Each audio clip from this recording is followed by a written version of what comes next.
नमस्कार दोस्तों, आप लोगों का स्वागत है हमारे अगले पार्ट में। अब अगले पार्ट में देखिए, पहले पार्ट में हमने थ्योरी कर लिया। नेक्स्ट पार्ट में हमने P&L appropriation and partners capital का फॉर्मेट और उसके भी समझ लिए। थर्ड पार्ट में हमने आईओसी और आईओडी का कैलकुलेशन देख लिया। अब फोर्थ पार्ट में बारी है चार्ज वर्सेस एप्रोप्रिएशन पढ़ने की। ये है हमारा आज का पार्ट 4। तो पार्ट 4 स्टार्ट करने से पहले आप लोगों को मैं ले चलता हूं बेसिक्स की ओर, या पुराना रिकैप कर लेते हैं कि फटाफट से देख लेते हैं कि हमने लास्ट क्लास में क्या पढ़ा था।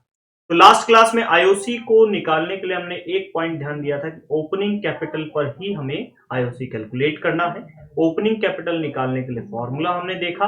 अगर पर एनम नहीं होता है तो हमने टाइम पीरियड यूज नहीं करना है इस फॉर्मूले में, ठीक है। और ये फॉर्मूला है amount of capital into rate of interest into period of time in upon में 100। ये बहुत बेसिक चीज हमने आईओसी की कैलकुलेशन देखी। अब आईओडी जब कैलकुलेट किया जा रहा है तो आईओडी में दो मेथड है, सिंपल और प्रोडक्ट मेथड। सिंपल मेथड में सेम एज आईओसी, बस अमाउंट ऑफ कैपिटल की जगह अमाउंट ऑफ ड्रॉइंग करना है, टाइम पीरियड भी वही रहेगा, रेट भी वही रहेगा, ठीक है। बहुत बेसिक हुआ। इसके बाद प्रोडक्ट मेथड में दो केसेस है हमारे पास, सिंपल केस है और क्या है, प्रोडक्ट स्पेशल केस है, ठीक है। सिंपल केस में टोटल ऑफ प्रोडक्ट करना। अब प्रोडक्ट किस चीज का निकालना होता है, प्रोडक्ट देखो, प्रोडक्ट आपको बेसिकली किन का निकालना होता है, तो प्रोडक्ट आपको अमाउंट ऑफ विड्रॉ और इनटू में टाइम पीरियड कर लो। तो सारे अमाउंट और टाइम पीरियड का विड्रॉ करने के बाद जो टोटल बनेगा, सिग्मा जो बनेगा, ठीक है, सिग्मा ही किसको बोलते हैं, टोटल को बोलते हैं, ठीक है भाई। तो टोटल निकाल के इसको आपको लिखना है, रेट आपको लिखना है, इनटू में 1/12 कर देना। ये तो सिंपल केस की मेथड हो गई।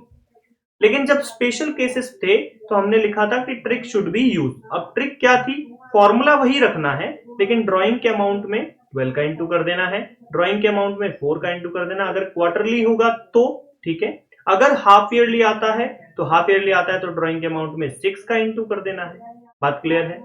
और टाइम पीरियड की जगह पे इन नंबर्स का यूज करना है, ठीक है।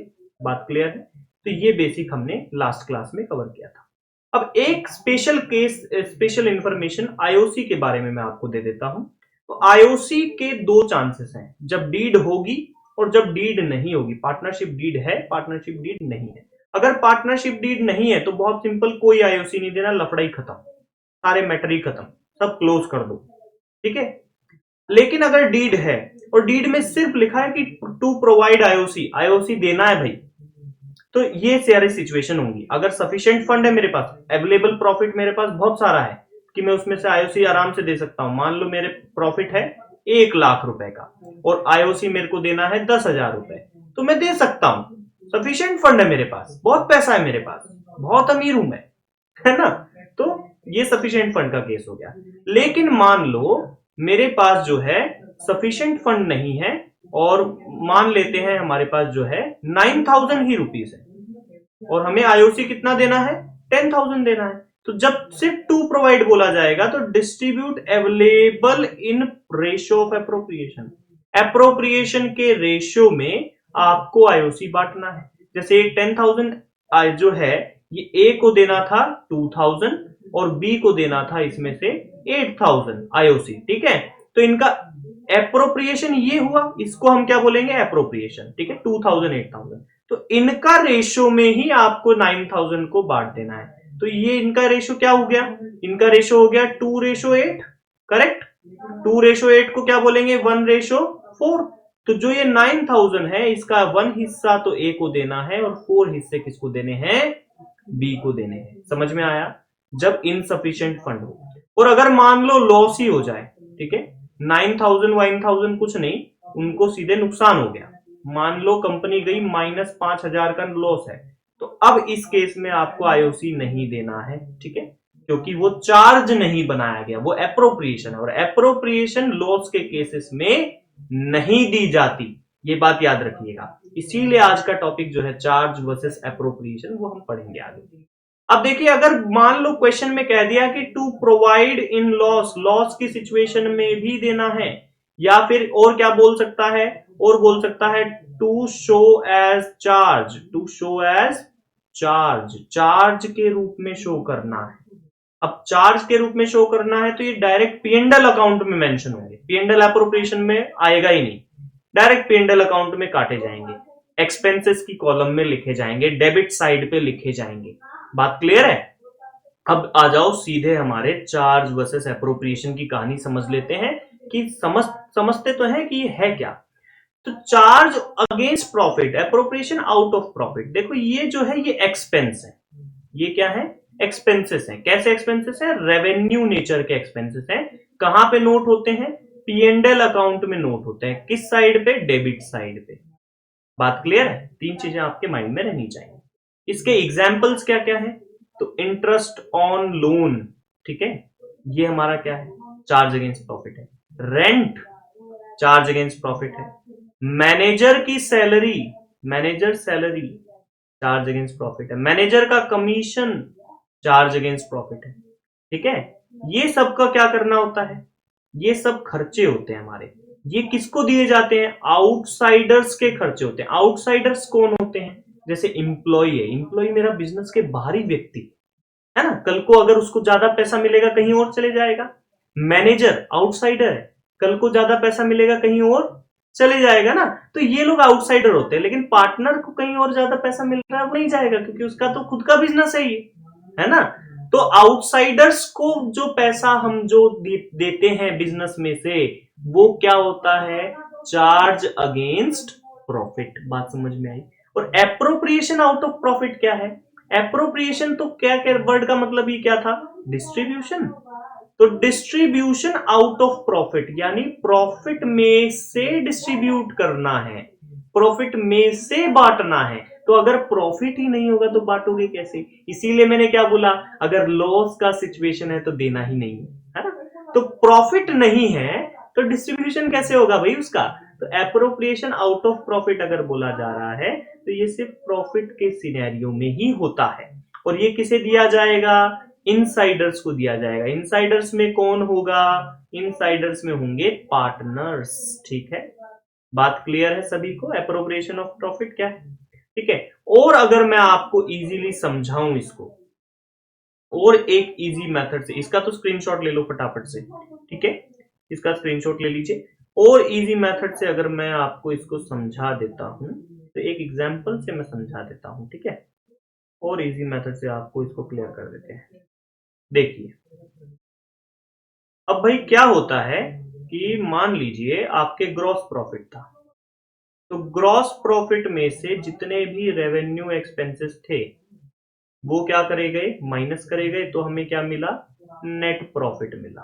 ठीक है, अब नेट प्रॉफिट में से जितनी भी एप्रोप्रिएशन थी उसे माइनस किया गया, तो हमें क्या मिला? डिविजिबल प्रॉफिट मिला। बात क्लियर है? अब यहां पे ये जो रेवेन्यू एक्सपेंसेस हैं यही क्या है? चार्ज अगेंस्ट प्रॉफिट है। और जो एप्रोप्रिएशन हैं ये क्या है? एप्रोप्रिएशन डिस्ट्रीब्यूशन है ना, नेट प्रॉफिट में से जो बांटा गया वही तो क्या है? एप्रोप्रिएशन कहलाता है। सिंपल बात क्लियर है? अब डाउट आपका क्लियर हो जाना चाहिए कि चार्ज अगेंस्ट प्रॉफिट बोला है तो वो हमको देना ही देना है, कंपल्सन है। ठीक है, लेकिन एप्रोप्रिएशन ऑफ प्रॉफिट बोला है तो वो कंपल्शन नहीं होगा। ठीक है, अगर प्रॉफिट का सीन है तो ही करना है। ठीक है, ये टेबल को वापस से मैं दिखा रहा हूं, इसका स्क्रीनशॉट ले लीजिए, बहुत आईएमपी टेबल। अब आगे आ जाइए, मैनेजर का कमीशन और पार्टनर का कमीशन। तो मैनेजर कौन है? बाहरी व्यक्ति। इसने अपना काम कर दिया, इसको अगर हमने कमीशन देने को बोला था तो देना पड़ेगा, क्योंकि ये तो क्या है भाई? चार्ज है, ये चार्ज है। और ये क्या है? ये एप्रोप्रिएशन है, पार्टनर को देना है। तो अगर प्रॉफिट होगा तो ही तो देगा। अगर मान लो पार्टनर बोले नहीं मेरे को तो चाहिए, अरे तो कमा कौन रहा है कंपनी में? पार्टनर ही तो कमा रहा है ना। तो अगर प्रॉफिट ही नहीं है तो वो बोल रहा है कि मेरे को तो मेरा कमीशन दो, तो भरना तो उसको खुद की जेब से पड़ेगा। तो वही वाली बात हुई, इस जेब से पैसा निकालो और इस हाथ को देके इस जेब में डाल दो। ठीक है, तो पार्टनर्स का कमीशन क्या है? एप्रोप्रिएशन है, अगर प्रॉफिट होगा तो ही मिलेगा। ठीक है, अब ये कहां जाता है? तो ये P&L अकाउंट की डेबिट साइड पे। ये कहां जाएगा? तो ये P&L अकाउंट के P&L एप्रोप्रिएशन के, ठीक है, P&L एप्रोप्रिएशन की डेबिट साइड पे जाएगा। ठीक है भाई, ये क्या है? इसको कंपल्शन है, ये तो देना पड़ेगा, ये कंपल्शन है। और ये क्या है? ये ऑप्शनल है। ठीक है, ये डिपेंड करेगा। ठीक है, बात समझ में आ गई? इसके बाद एक और दो शब्द और दो वर्ड और आ जाते हैं, लोन फ्रॉम पार्टनर और loan to partner. Loan from partner, partner से उधार लिया है कंपनी ने, ठीक है। तो अगर पार्टनर से उधार लिया है भाई, तो ये चार्ज है, ये देना ही देना पड़ेगा, क्योंकि भैया आपने पैसा लिया है किसी से, पैसा तो वापस करोगे ना, चाहे पार्टनर से लिया हो चाहे आउटसाइडर से लिया हो, कंपनी ने पैसा लिया है तो देना तो पड़ेगा। अब ये चार्ज है या एक्सपेंडिचर है। अगर डीड होती है तो डीड में जो इंटरेस्ट दिया है वो चलाना है, अगर डीड होगी तो। अगर डीड नहीं है तो क्या 6% के एट द रेट पे करना है। बात क्लियर, समझ में आया। तो और ये कहां कहां जाएगी, तो भाई ये पीएनडल के डेबिट साइड में लिखा जाएगा, क्योंकि चार्जेस है, एक्सपेंसेस है, कहां नोट करते हैं, पीएनडल के डेबिट साइड। और कहां नोट होगा, तो लोन अकाउंट के क्रेडिट साइड पे, लोन अकाउंट के क्रेडिट साइड पे। लोन टू पार्टनर, पार्टनर को पैसा दिया उधारी पे, तो ये पीएनडल की क्रेडिट साइड पे जाएगा। हमने क्रेडिटर है ना, वो डेप्टर बन गया हमारा, है ना। इनकम फ्रॉम टू फर्म, इससे पैसा, इससे कमाई होगी कंपनी को, है ना, इनकम है ये कंपनी के लिए, क्योंकि कल को इंटरेस्ट देगा ना, इंटरेस्ट का रिसोर्स है।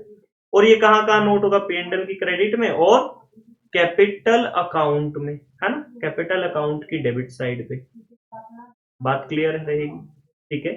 अगर डीड है तो उस बेस पे लेंगे, ठीक है, डीड अगर है तो उसके बेसिस पे, अकॉर्डिंग टू इट, ठीक है, अकॉर्डिंग टू इट। और अगर डीड मान लो नहीं है, तो नहीं है तो ये 0% हो जाएगा, देना ही नहीं पड़ेगा पार्टनर को। अगर पार्टनर ने हमसे लोन लिया है, कंपनी से लोन लिया है और डीड नहीं है, तो उसको इंटरेस्ट पे नहीं करना। और अगर कंपनी ने लिया है पार्टनर से, तो कंपनी को 6% पे देना ही देना पड़ेगा, ठीक है। बात क्लियर रही। तो ये ऑलमोस्ट सारे टॉपिक थियोरिटिकल जो थे हमारे कवर हो गए, ठीक है। अगर अभी भी नहीं समझ में आ रहा है तो एक बार और इसको क्या करेंगे, आप रिवाइज करेंगे, और उससे क्या होगा, आपको ये चीज क्लियर हो जाएगी। तो अभी तक जो है हमने थ्योरी देख लिया, हमने पीएनडल, appropriation account and partners capital account देखा, हमने आईओसी आईओडी का कैलकुलेशन देखा, हमने चार्ज वर्सेस एप्रोप्रिएशन देखा। अब दो पार्ट और हमारे बच जाते हैं, पास्ट एडजस्टमेंट्स और गारंटी ऑफ प्रॉफिट।